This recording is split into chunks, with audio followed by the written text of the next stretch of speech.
Idol Joan, into no bigat Domingo, iti panakaisang kat iti naindaklan nga misa nga panang dayaw kini Father Roman Ver. Iti may sa gasot nga anibersaryo iti pimusay isuna kas padi.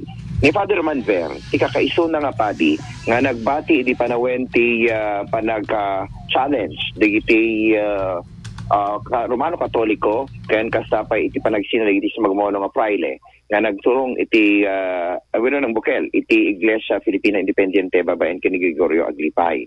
Ni digiti nga dua ket classmate iti kwa ni Gregorio Aglipay ken ni Father Roman Ver. Dinta nagbaklas da kontra iti Romano Katoliko ket nagbaling Iglesia Filipina Independiente.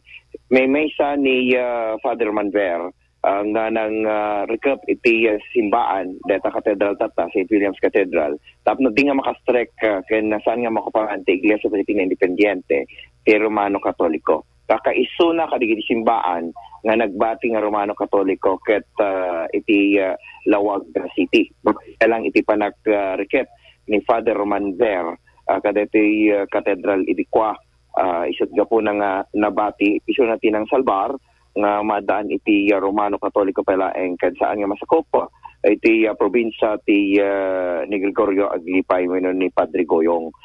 Isut gapo nga kalpasan iti panagserbina akas assistant priest iti Lawag City ket nagsubli ditoy ilina nga sarata kabagyan iti nakadadong aper iti Sarat Ilocos Norte ket itoy nga pimusay ket nakatabon iti sementeryo ti Sarat Ilocos Norte.